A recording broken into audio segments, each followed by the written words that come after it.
Welcome everyone. We've just wrapped up the 2023 AWSI trade show here in Hood River, and we spent the better part of 3.5, almost 4 days looking at some of the best new kite and wing gear that's coming out from all the brands.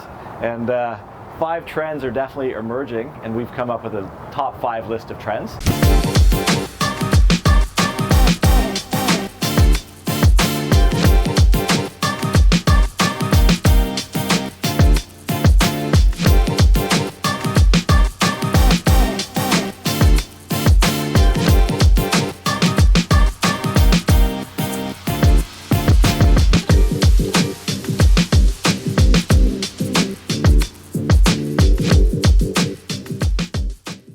And so, Shane, what's number 5 on our list?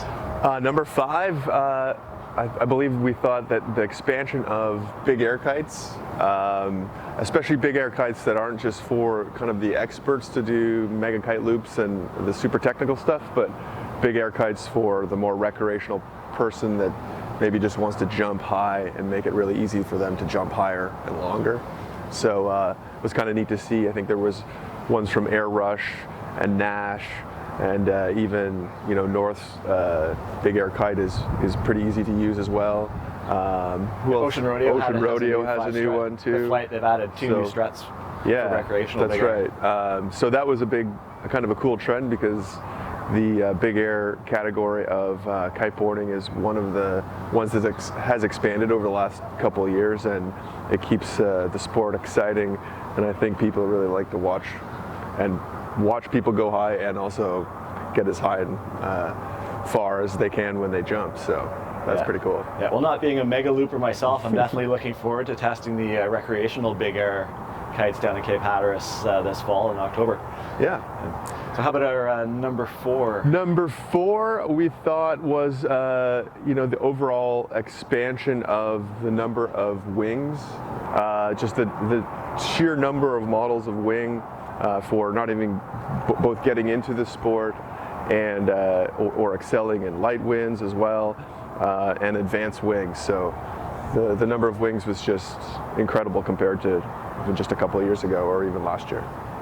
Yeah, it's definitely noticeable that there's light air specific models out now, and it seems like there's a breakdown between the free ride trick models and the surf models.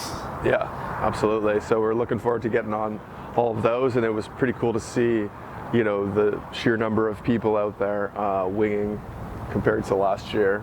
So it's definitely an exciting wind sport that is growing and will continue to grow, which is super exciting. Yeah. And we definitely noticed too that most of the fronts of the canopies now on the wings are a lot tighter than they were even compared to last year, but compared to 2 or 3 years ago, it's like a night and day difference. Yeah, the technology of the wings and the sheer number as well. So all exciting stuff in that realm. And that kind of leads us into number 3, which is the expansion of the actual number of hydrofoils. There's a lot of huge ranges of the high aspect hydrofoil wings that for the winging or for surf foiling, sup foiling, as well as kite foiling. So yeah, just the technology and the wings and the amount of R&D going into the hydrofoils are pretty amazing. Yeah, it definitely seemed like more and more of the brands were focusing on having a really versatile range of wings of foils that cross over between multiple sports. Yeah. Not necessarily being really specific to any one sport. Absolutely. And brings us to number 2, which is the great number of click-in, quick-release trim loops. I think all of the kite brands have dialed in a really good click-in seatbelt style quick-release trim loops, which make it a safer sport and easier to engage and set up your stuff, which is kind of cool. Yeah, with the number of riders using rope spreader bars now, having that click-in seatbelt style chicken loop it's game-changing to getting onto the water. And then during our gear test, when we're swapping kites on the water, it definitely makes changing kites easier for going from rope to rope. Yeah, absolutely. I mean, there's nothing more frustrating than having to pull your quick release and then, you know, getting back to your gear and struggling while you're getting dragged by the kite to try and re-engage it.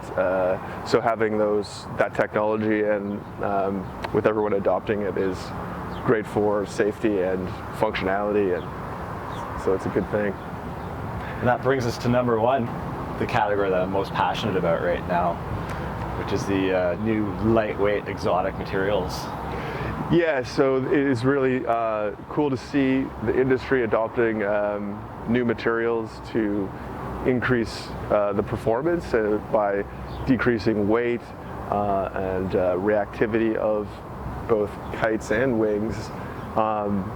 So yeah, most of the companies are using new materials to try and do that, and like brand new materials that have never been used or before. So I mean, started a few years ago now, and it keeps expanding.